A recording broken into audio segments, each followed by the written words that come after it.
it's Kimber and welcome back to my channel. I am officially 35 weeks pregnant, and that being said, I have been on maternity leave for about 1 week now, and I wanted to talk about what to expect with maternity leave in Japan, but also after 1 week, I don't really have like a set schedule for my life right now. I kind of just want to do what a day in my life looks like. It is about 1:18 in the afternoon, and it has been a pretty slow morning.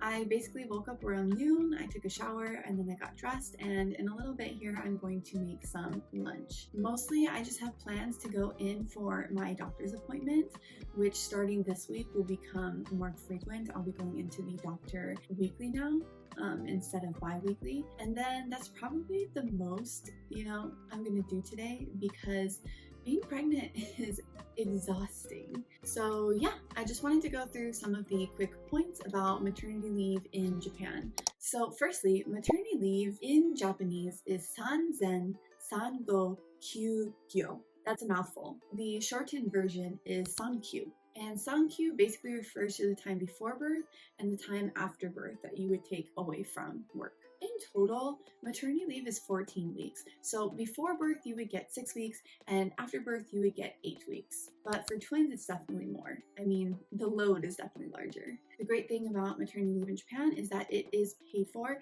not by your employer, but through health insurance. Basically, you receive 2/3 of your average daily salary while you are on maternity leave. Another really great benefit is the lump sum allowance, and it's called Shusan Teatekin.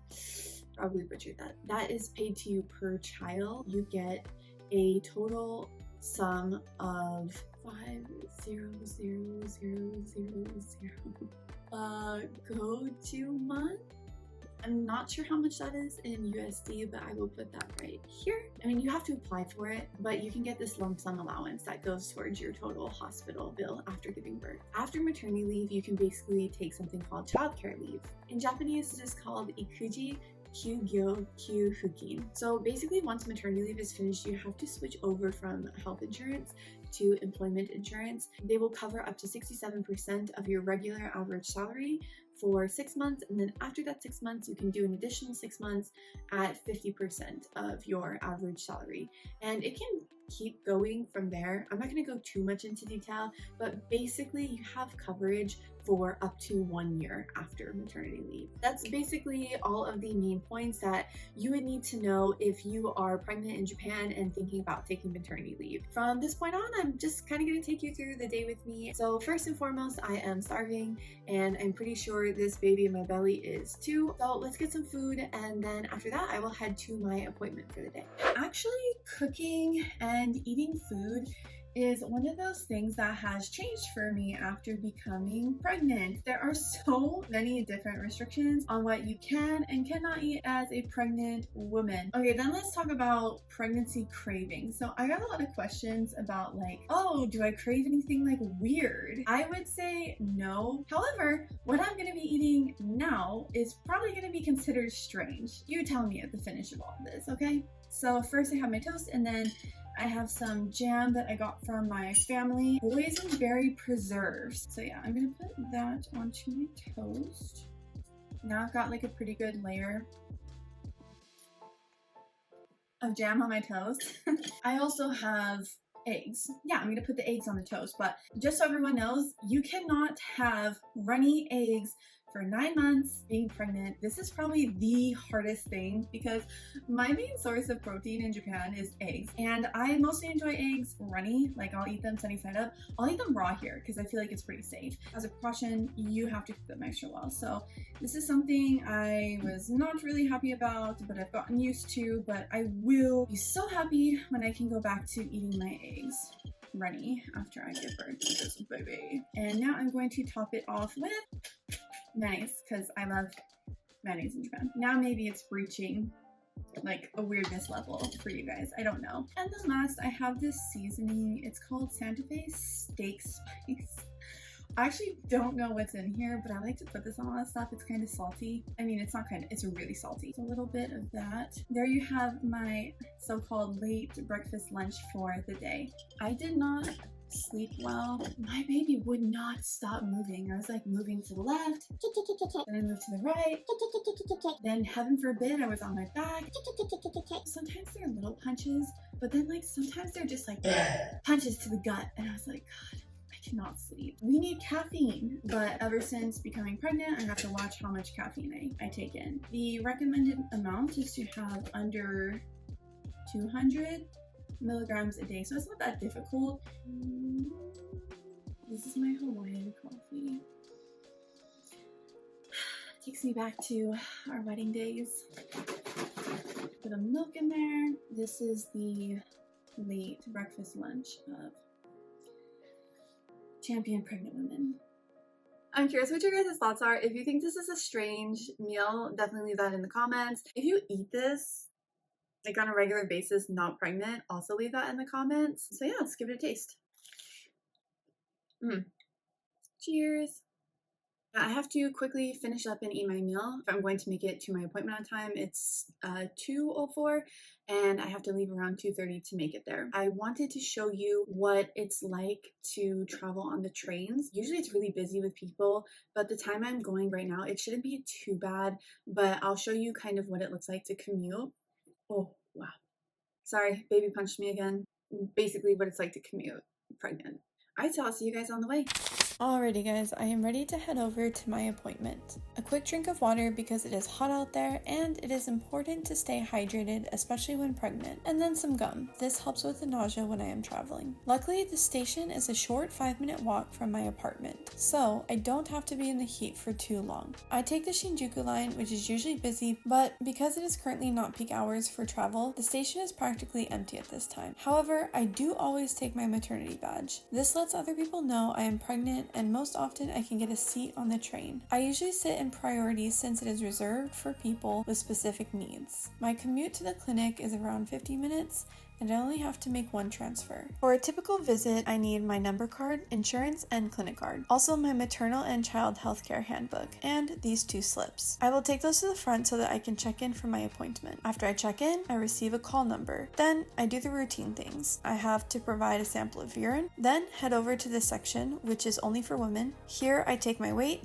and my blood pressure. When that is finished, I bring it to the front desk and wait for my number to be called. Rick will join me today, and we are in for a routine checkup, meaning a cervical check and then an ultrasound to check the growth, weight, and heartbeat of the baby. I love seeing my baby's face each time we come in. Then today, the doctor was a bit concerned with the heartbeat. Some samples of my blood were taken for additional testing. And that pretty much wraps up this visit.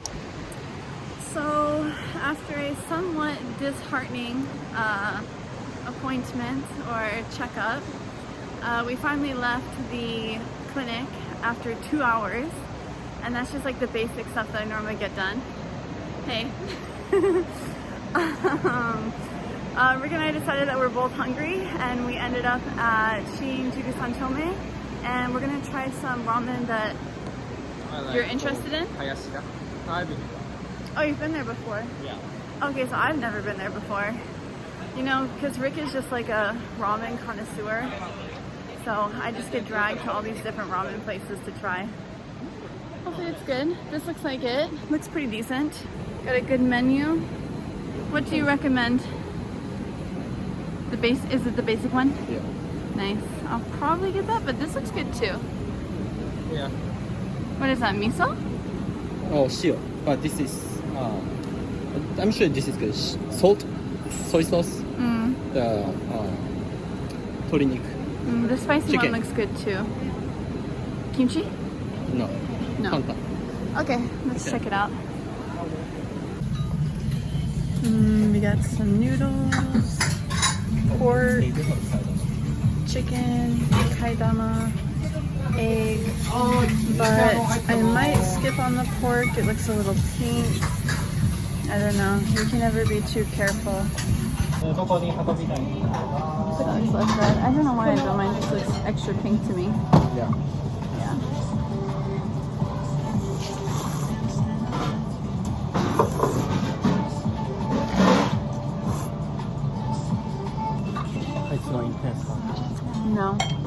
like it when it's like thinner.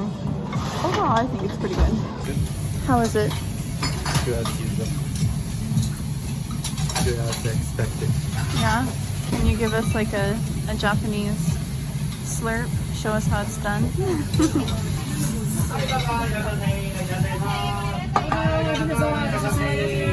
Beautiful.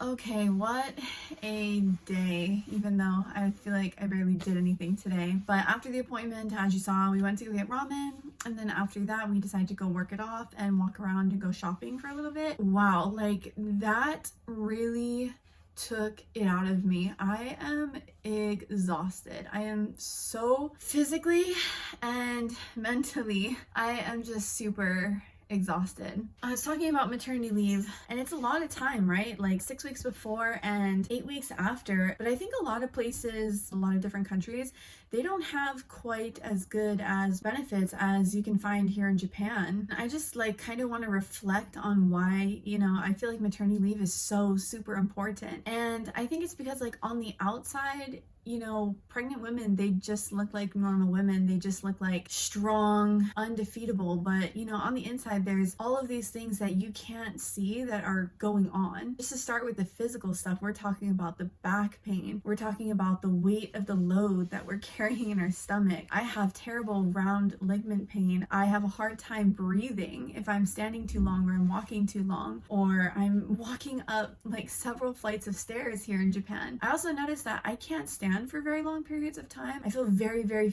physically weak. And then just like the mental stuff. So from the moment I knew I was pregnant to 9 months now, the anxiety of just worrying about, is my baby okay? Is the baby gonna make it full term to delivery? Those appointments where they're like, oh, your baby might be at risk for, you know, blah, blah, blah.